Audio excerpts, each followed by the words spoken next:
Jambo na karibu katika taarifa yetu ya asubuhi ya leo tarehe 4 mwezi wa 5 mwaka 2026. Ndugu mpendwa msikilizaji na mtazamaji, kama ni mara yako kwanza kufuatilia habari kupitia Congo Post News, hakikisha una subscribe, una like, una comment, pia una share na mkuswele wengine banasema unajiabone, una comment vile vile una partage. Na basi katika taarifa zetu za asubuhi ya leo tarehe 4 tutakuletea matukio mbalimbali toka mashariki mwa nchi ya Jamhuri ya Kidemokrasia ya Kongo zinazohusu vita zinazoendelea kati ya waasi wa M23 kipambana na jeshi la serikali wanaoungwa mkono na wanamgambo wa kujilinda wanaojulikana kama Wazalendo. Vile vile tutakuunga moja kwa moja na habari za kimataifa. Karibu katika taarifa yetu hii ya habari, sauti yetu, habari zako.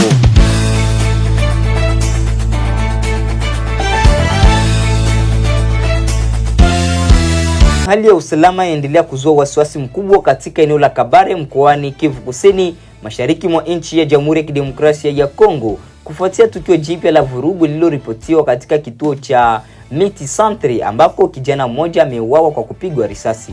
Kwa mujibu wa taarifa kutoka kwa wakazi na vyanzo vya kijamii, tukio hilo limetokea usiku wa kuamkia jana, wakati watu wenye silaha wasiojulikana walipoingia katika eneo hilo na kuanza kurusha risasi ovyo, hali iliyosababisha taharuki kubwa miongoni mwa wananchi.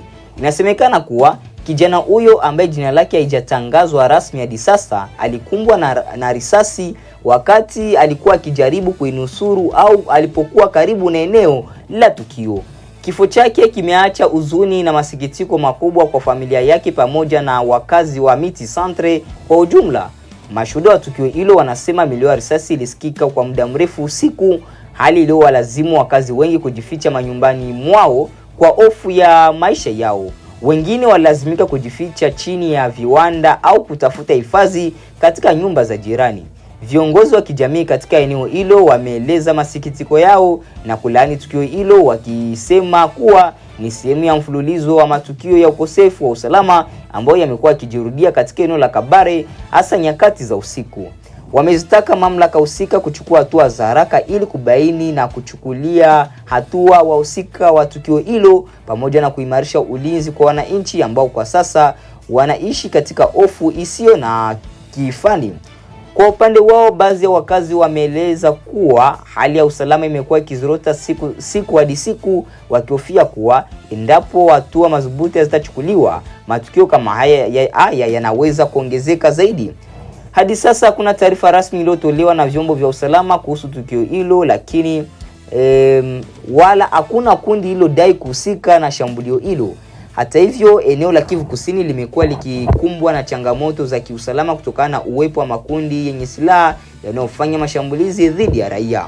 Wakati huo huo, mashirika ya kiraia yanaendelea kutoa wito kwa serikali pamoja na wadau wa usalama kuongeza juhudi katika kulinda maisha ya wananchi na kurejesha utulivu katika maeneo yaliyoathirika. Kwa sasa wakazi wa Miti Centre wanaendelea kuishi katika hali ya taharuki, huku wakihitaji ulinzi wa haraka na hatua madhubuti za kurejesha amani katika eneo lao.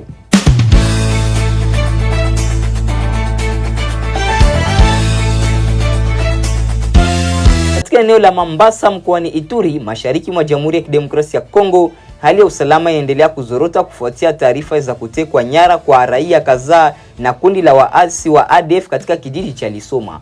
Kwa mujibu wa vyanzo vya kijamii na mashirika ya kiraia katika eneo hilo, tukio hilo limetokea katika siku za hivi karibuni, ambapo watu wasiojulikana waliokuwa na silaha ilikuwa ni waasi wa ADF waliingia kijijini Lisoma na kuwakamata kwa nguvu baadhi ya wakazi. Hadi kufikia sasa idadi kamili ya waliotekwa haijathibitishwa rasmi, jambo linalozidisha hofu miongoni mwa wananchi. Mashirika ya kiraia yameeleza wasiwasi mkubwa kuhusu ongezeko la vitendo vya utekaji nyara, mauaji na mashambulizi dhidi ya raia katika eneo la Mambasa. Wamesema kuwa hali hiyo inaathiri kwa kiasi kikubwa maisha ya kila siku ya wananchi, huku wengi wakilazimika kuyahama makazi yao kwa hofu ya usalama wao. Viongozi wa kijamii wamezitaka mamlaka za kijeshi na serikali kuchukua hatua za haraka na madhubuti ili kuhakikisha usalama wa raia unarejeshwa. Wamehimiza pia kuimarishwa kwa operation za kijeshi dhidi ya makundi ya waasi wanaoendelea kusababisha taharuki katika maeneo ya vijijini. Kwa upande wao, baadhi ya wakazi walisoma wamesalia kwa masikitiko jinsi tukio hilo lilitokea. Walisimulia kwa masikitiko jinsi tukio hilo lilitokea. Walisema kuwa walivamia usiku na watu wenye silaha, waliwatishia maisha kabla ya kuwachukua mateka. Tukio hilo limeacha familia nyingi katika hali ya sintofahamu, wakisubiri habari kutoka kwa wapendwa wao. Hadi kufikia sasa, jeshi la serikali halijatoa taarifa rasmi kuhusu tukio hilo, lakini operation za kijeshi dhidi ya makundi ya ADF zinaendelea katika maeneo mbalimbali mashariki mwa nchi ya Jamhuri ya Kidemokrasia ya Kongo. Kundi la ADF limekuwa likihusishwa na mashambulizi mengi dhidi ya raia katika maeneo ya Ituri na Kivu Kaskazini. Inajulikana kwa ukatili wake na mbinu za kutumia hofu kama silaha ya kudhibiti maeneo. Wakati huo mashirika ya haki za kibinadamu yanaendelea kutoa wito kwa serikali na jumuiya ya kimataifa kuongeza juhudi katika kulinda raia na kukomesha vitendo vya ukiukwaji wa haki za kibinadamu zinazoendelea kushuhudiwa katika eneo hilo. Kwa sasa hali bado ni ya wasiwasi katika kijiji cha Lisoma na maeneo ya jirani, huku wananchi wakihitaji msaada wa haraka wa kibinadamu pamoja na ulinzi wa kutosha ili kurejesha hali ya kawaida.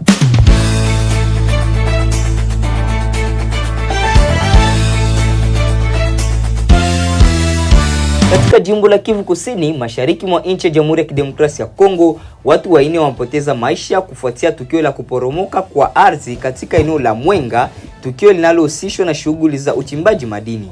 Kwa mujibu wa taarifa kutoka kwa vyanzo vya ndani na mashirika ya kiraia, ajali hiyo ilitokea wakati wachimbaji hao walipokuwa wakiendelea na kazi zao katika mgodi mmoja wa madini uliopo katika eneo hilo. Ghafla sehemu ya ardhi iliporomoka na kuwafunika wachimbaji hao na kusababisha vifo vyao papo hapo.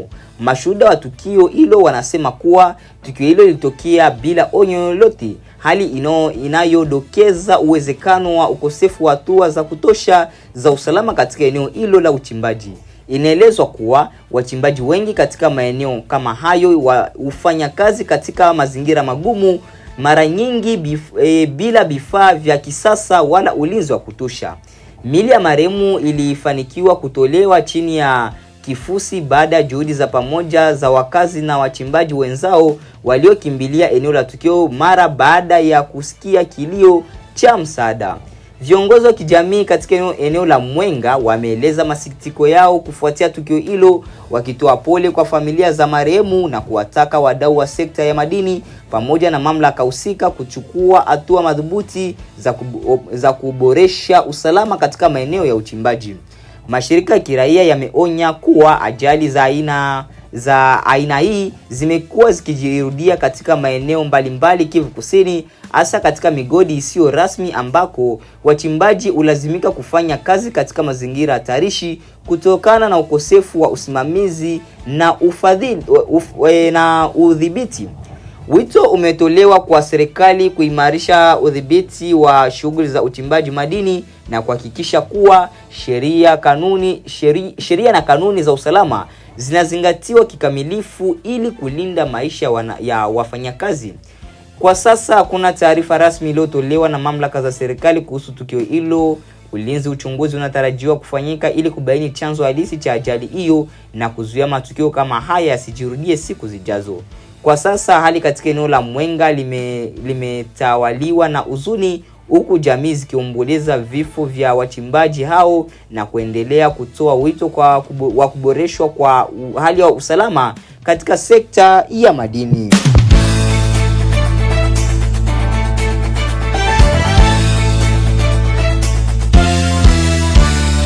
Katika mji wa Goma, mashariki mwa Jamhuri ya Kidemokrasia ya Kongo, mamlaka za jiji zimetangaza hatua kali dhidi ya matumizi ya uzalishaji wa vinywaji vyenye kilevi kikubwa, hatua inayolenga hasa kulinda mustakabali wa vijana.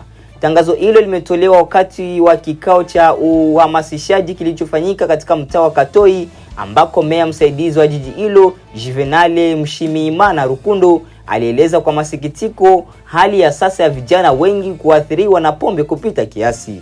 Akizungumza mbele ya wakazi, alionya kwamba tatizo la ulevi miongoni mwa vijana limefikia kiwango cha kutisha, alisitiza kuwa mamlaka haziwezi kuendelea kuvumilia hali hiyo, na ndio maana ameamua kuchukua hatua madhubuti, ikiwemo kufunga baadhi ya viwanda vinavyozalisha pombe kali. Kwa mujibu wa kauli yake, hatua hizo si za kubahatisha, bali ni sehemu ya mkakati mpana wa kurejesha maadili na kulinda kizazi kijacho dhidi ya madhara ya kiafya, kijamii na kiuchumi yanayosababishwa na matumizi ya pombe kupita kiasi. Wakati huo tume ya pamoja inajumuisha uongozi wa jiji pamoja na serikali ya mkoa tayari imeanza kazi ya kubaini viwanda na maeneo yanayohusika katika uzalishaji wa vinywaji hivyo hatarishi. Lengo ni kuhakikisha kuwa hatua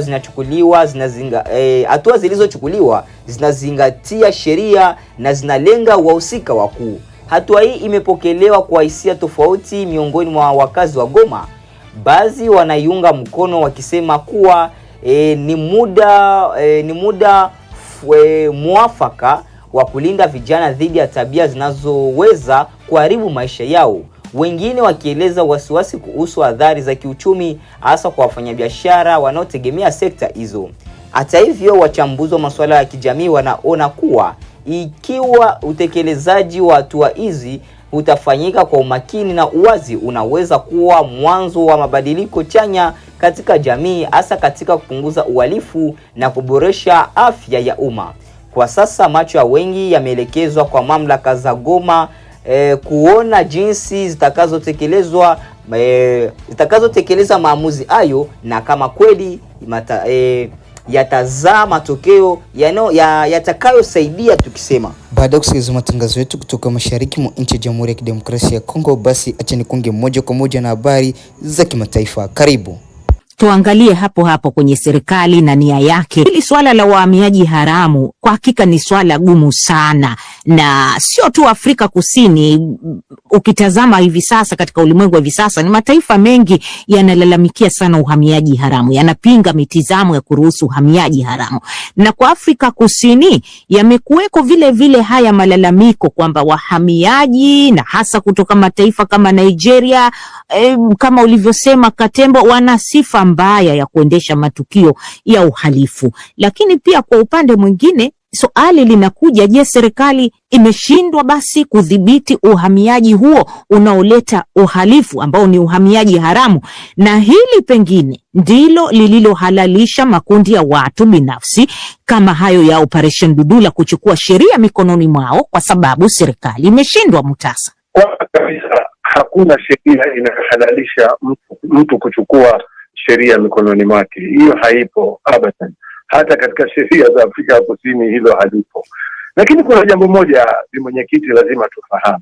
Haya mambo hayajaanza leo kama tulivyosema. Lakini ufungu na hasira waliokuwa nao raia wa Afrika Kusini imekuwa kwa hakika ikitokana na ule mpango viongozi wa Afrika ya Kusini walipoingia madarakani wa ile iliyojulikana kama the Rivonia Declaration, the 10 plan, mipango 10 ya kuleta maendeleo ya elimu, afya, uchumi, mambo kadhaa yote, kwamba watu wakawa na matumaini sana kwamba hili jambo lazima litakuwepo. Lakini kadri serikali ilivyokuwa inaendelea ya chama tawala, watu wameanza kukosa imani na chama, kwa sababu wameona mambo mengi yameshindwa kutekelezwa kama walivyowaahidi raia wa Afrika ya Kusini. Sasa ikawa kwamba sasa hivi hakuna njia. Tusisahau raia wa Afrika ya Kusini weusi ndio wengi. Leo Afrika ya Kusini ina watu karibu milioni 53, 54 kadri hivyo. Sasa Waafrika ndio wengi, na hakuna njia isipokuwa kutekeleza yale ahadi ambazo zilizotolewa na chama tawala cha ANC. Lakini wengi wamekuja kuona kwamba sasa hivi ahadi hizo zimechukua muda mrefu, tangu 94 mpaka leo, miaka kadhaa imekwenda, lakini machache sana yameweza kutekelezwa kwa ahadi hizo. Kwa hivyo hili ndio jambo ambalo limewafanya hawa raia weusi wa Afrika ya Kusini kuanza kuchukua sheria mikononi mwao, jambo ambalo sio halali, wala serikali haihalalishi jambo hilo. Lakini kama alivyosema Nixon Katembo kabla, kwamba tatizo moja kubwa sasa hivi tukiangalia, unakuja uchaguzi wa serikali za mitaa mwezi Juni mwaka huu utafanyika. Sasa inakuwa ni vigumu sana serikali kuchukua hatua ya kuwakamata raia weusi kuwaweka ndani. Nafikiri hata hizo jela zitajaa, ushafahamu. Kwa hivyo sasa imekuwa ni jambo ambalo sidhani kama litapatiwa mwarobaini kwa hakika, kwa sababu sila leo na lazima serikali sasa wanakwenda kwenye uchaguzi wa mitaa wanajaribu kuwapoza ili pawepo usalama, au ili pawepo serikali ya chama cha ANC iwe inaweza kurudi tena madarakani katika uchaguzi huu wa serikali za mitaa. Na mambo yakiwa hayatokaa uzuri, kila uchaguzi tunaona kwamba hadhi ya chama tawala cha ANC huwa inashuka chini kwa hakika, kutokana na ahadi ambazo walizoweka, na ahadi nyingi wameshindwa kuzitimiza, mkiwemo tatizo la rushwa, tatizo la ufisadi ambalo nalo inasemekana au limekithiri nchini Afrika ya Kusini. Jamhuri, nimewasikia baadhi ya Waafrika Kusini ambao wako kwenye kampeni hiyo ya kuwafukuza wageni, wanasema kwamba si kweli Waafrika Kusini wana chuki dhidi ya wageni, na wanapinga kabisa kutumiwa hilo neno xenophobia, kwa sababu wanahisi vyombo vya habari vinatumika vibaya katika kuchochea kile ambacho si kweli wanakifanya Waafrika Kusini. Kwa mtazamo wako Jamhuri, unahisi mbali na kutajwa huku kwa wanasiasa, vyombo vya habari unahisi vina mchango gani katika ama kutuliza au kuchochea zaidi haya yanayoendelea dhidi ya wageni? Mimi nikitazama zile picha ama yale ambayo yalikuwa yakiendelea katika mitandao ya kijamii, ungeona hata mabango mtu amejiandikia kwamba I'm a proud xenophobic. Yani anaeleza kwamba ikiwa mimi hili ninalolifanya napigania nchi yangu, natetea nchi yangu, natetea maslahi yangu. Kwa hivyo wewe kama wataka kuniita hivyo, basi wewe endelea, lakini mimi ujue tena wanasema wataendelea na hivyo mpaka wafaulu. Sasa hiyo kufaulu vipi ndio wenyewe wanajua zaidi. Kwa hivyo mimi sidhani kwamba hapa vyombo vya habari vinachochea vile ambavyo vina msimamo wa kuwa hatuegemei huku wala huku, vinachochea wala vipi. Lakini sasa turudi hapa kwa serikali. Rais Ramaphosa mwenyewe amenukuliwa akisema jamani, tukumbuke pia sisi tulifadhiliwa. Lakini sasa hizi kauli kama haziandamani na vitendo, ndio hapo tatizo linakuwa sugu. Kwa sababu ukiangalia huyo mtangulizi wake ambaye wakati huo Rais Thabo Mbeki, ndio maana pale akasemekana hakukemea kwa sauti kubwa, alipofika nyumbani na kuona hali ile, alishindwa yeye kutoa msimamo wa moja kwa moja, kwa sababu lilingemkarimu kisiasa, na kweli lilimkarimu, maana kesi alitolewa ongezeni. Sasa nafikiri kuna hiyo vuta ni kuvute, lakini sasa turudi katika hizi chumi ambazo ni za Kiafrika. Je, zinaongozwa vipi? Zinatawaliwa vipi? Maanake ukiangalia, na hapa ndio linakuja swali, ni kwa sehemu kubwa Afrika Kusini unamilikiwa na wale waliokuwa wameshikilia uongozi wakati wa ubaguzi wa rangi, ambao ni Afrika Kusini wenye asili ya kizungu. Kipi ambacho ni cha kujifunza kwa viongozi wa mataifa ya Afrika? Umetaja swala la uchumi hapo. Jamhuri, tupe mtazamo wako. Unafikiri kitu gani kinatakiwa Waafrika wajifunze, hasa viongozi wa mataifa mengine ya Afrika? Mimi nafikiri hapa watunga sheria na sheria unayoiweka sasa wewe ifuate, uitekeleze kama naielewe, kwa sababu hapa tunazungumzia wale wasiona vibali, yani wale ambao hawajahalalisha ukaaji wao Afrika Kusini. Tuanze na hapo. Kama ni hivyo, mbona basi wasihalalishiwe ukaaji wao? Lakini sasa ukiingia kwenye hiyo mitaa, je, akiniona kwa sura yule mtu atajua mimi niko hapa kihalali ama si halali, kama yeye anachukua sheria mkononi mwake? Unaona hapo ndio tatizo linatokea. Kwa sababu mimi nakumbuka nilipokuwa kule wakati wa uchaguzi huu ambao mara ya kwanza Zuma ndio alikuwa yuingia katika urais, mtu alikuwa ananifuata na anazungumzia Kizulu, alafu ndio mimi namwambia na kimjibu huko lugha nyingine, you look like a Zulu speaking person. Ingawaje walikuwa hawasemi kwa nia mbaya, lakini wanatarajia kwamba mimi ni Mwafrika Kusini. Na tulikuwa na mfanyikazi mwenzetu hapo ofisini ambaye yeye sio Mzulu, na kama yeye amekutana na wale hawajaelewana lugha, si hata alikuwa anasema kwamba pia mimi wanaweza ukanipiga, maana mimi nafanana na Mwafrika mwingine yoyote aliyotoka nchi jirani, kama ni Zimbabwe, kama ni ni Tanzania kama ni wapi. Sasa hii kwamba unamshuku tu mtu ni hivi na basi unampiga na hapo sasa ndio sheria inapaswa kuchukua mkondo wake, na serikali basi kile ulichoahidi jitahidi. Unajua hata kama kweli chumi ziko chini, lakini hicho ambacho ni kidogo kionekane kwamba kinagawa kwa usawa na kila mtu anapata, hata kama ni riski ile kidogo ya kumfanya basi angalau ajikimu. Lakini sasa kama anaona wengine wameendelea kupita kiasi na yeye ameachwa nyuma kupita kiasi, si ndio hapo sasa tatizo linatokea hata kwenye haya mataifa mengine? Kwani katika hizi siasa zinapopigwa watu ukasikia huku kuna vita vya hivi na hivi, si ni hizo rasilimali na uwezo wa rasilimali ambao usio azingatia haki na maslahi ya raia ndilo linaloleta shida. Mimi kwa mtazamo wangu naona na katika swali hili Katembo, kuna cha kujifunza unadhani kwa viongozi wa mataifa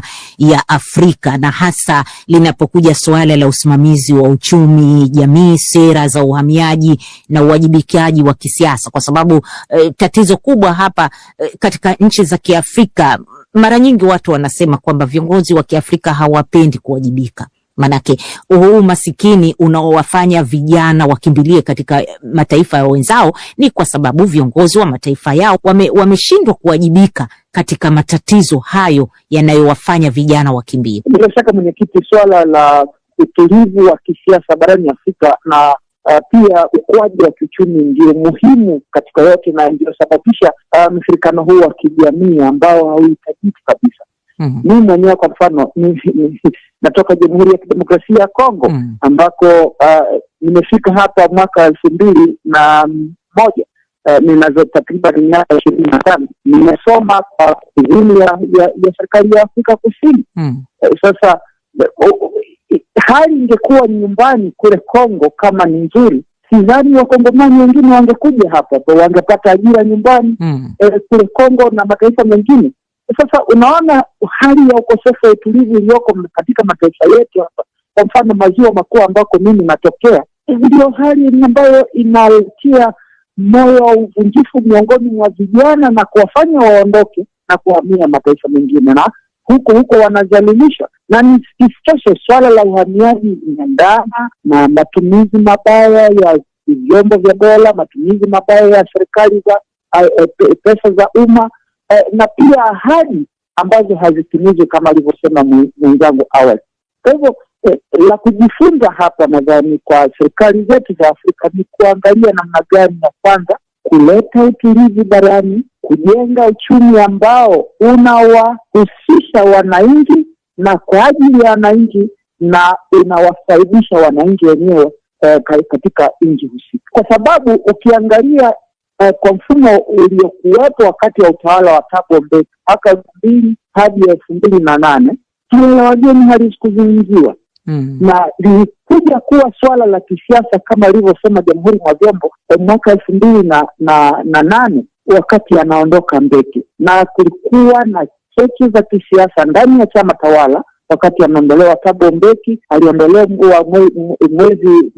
mwezi Septemba kama sijakosea, wakati ambapo uchaguzi na siasa za chama zilikuwa zimeanza mwezi Machi, alipomwondoa makamu wa rais wakati ule Thabo Jacob Zuma, na baadaye chuki dhidi ya wageni zikaanza mwezi Mei. Sasa mimi naona hapa ni swala la kisiasa na pia zaidi swala la kiuchumi, na mambo ya kiuchumi ni lazima yaangaliwe katika barani, kwa sababu hatuwezi kuwa bara ambalo lina utajiri mkubwa zaidi lakini utajiri wenyewe unaishia mikononi mwa wanasiasa na wapambe zao na karibu na jamaa za wanasiasa, lakini watu wa kawaida huku wanataabika, na hivi wanasababisha chuki ziendelee miongoni mwa. Tuangalia kwa mfano wa Afrika Mashariki ambako Watanzania wanaona Wakenya ambao wanakuja kufanya kazi Tanzania kidogo wanaona kwa shingo upande kwamba kwa nini mnatoka Kenya mnakuja hapa. Hiyo nilipo huko nchini Tanzania. Katemba, umetoa mfano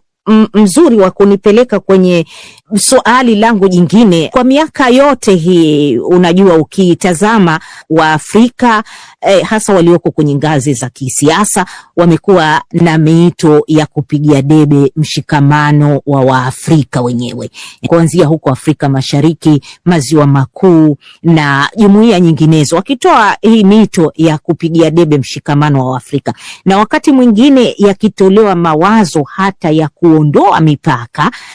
Watu kama kina Julius Malema mpaka sasa hivi wanazungumzia swala hilo kwamba Afrika tunapaswa kuungana na kuifuta kabisa mipaka, na wakipigia debe sana fikra hii ambayo walikuwa nayo vile vile hata viongozi kama Gaddafi, Kwame Nkrumah, Julius Nyerere, wote hawa walikuwa wanapigia debe suala la kuondoa mipaka na Waafrika waungane tuwe kitu kimoja, na Mwafrika awe anaweza kuingia kokote kule na kufanya kazi. Sasa unapoyatazama haya yanayotokea, Mutasa, swali hili nikupe wewe, unakubaliana na mtizamo kwamba matukio haya yanathibitisha kwamba bara la Afrika haliwezi kuwa bara lisilokuwa na mipaka? La kwanza naweza kukwambia ni kwamba haya yote uliyosema, ukiangalia matatizo yote haya yanayotokea ya chuki dhidi ya Waafrika kwa Waafrika wenyewe, hiyo chuki dhidi ya wazungu imeshakwisha. Maazimio yote yamekuwa yakifanya zaidi nchini Afrika ya Kusini. Mimi nilipokuwepo wakati wa Jacob Zuma, wakati wa Halima Motlanthe, wakati wa Thabo Mbeki, maazimio mengi ya kuleta umoja wa Afrika kuja yote, hata mwisho wa 2014 ilikuwa ndio azimio la mwisho la kuunganisha bara la Afrika ifikapo 2063. Ilifanyika mjini Cape Town na mimi nilikuwepo. Sasa unaangalia ni nchi ambayo ilikuwa na matatizo mengi ya chuki ya binafsi, ya ubaguzi wa rangi, lakini maazimio ya Waafrika yamekuwa yakifanywa katika nchi hiyo. Tusisahau hata bunge la Afrika liko makao yake makuu yako mjini Johannesburg, mpaka leo yako pale pale. Kwa hiyo hizo ambalo naweza kusema kwamba viongozi wa Afrika wamekuwa wakilitizama na wao kwa mtizamo mwingine, kwa sababu moja kwamba Afrika ni nchi iliyoendelea kiuchumi. Kwa hivyo kumekuweko misaada kadhaa Afrika ya Kusini imekuwa ikizisaidia hizi nchi za Kiafrika, licha ya kwamba wanarejesha fadhila tu. Mimi naweza kusema hivyo, si kwamba mtumazo, lakini wanarejesha fadhila tu, waliofanyiwa mengi, ushafahamu. Kwa hivyo ni tatizo ambalo nadhani viongozi wa Afrika wakae na viongozi wa Afrika ya Kusini watoe lao. Hasa mwaka 2015 yalitokea matatizo haya, lakini kila mwaka matatizo haya yanatokezea. Rais wa Zimbabwe hayati Robert Mugabe mwaka 2015 yaliwagusa zaidi hasa raia wa Zimbabwe. Akatoa kauli moja iliyokuwa kali kwamba aibu kuona mambo kama haya yanafanyika katika bara la Afrika na Mwafrika anamfanyia Mwafrika mwenzie. Kwa hivyo matamshi kama hayo yaliyotolewa na Robert Mugabe yalikuwa ni matamshi mazito ambapo nafikiri viongozi wa Afrika ya Kusini ilikuwa wayachukulie kwa uzito wake na kuweza kuchukua hatua dhidi ya hao wanaotenda hayo ya kuwanyanyasa Waafrika wenzao. Na msikilizaji, mjadala wetu wa maoni ndo umefikia mwisho. Alikuwa ni Jamhuri mwa Vyombo, ni mwandishi wa habari mstaafu kutoka huko Nairobi, na katika mjadala huu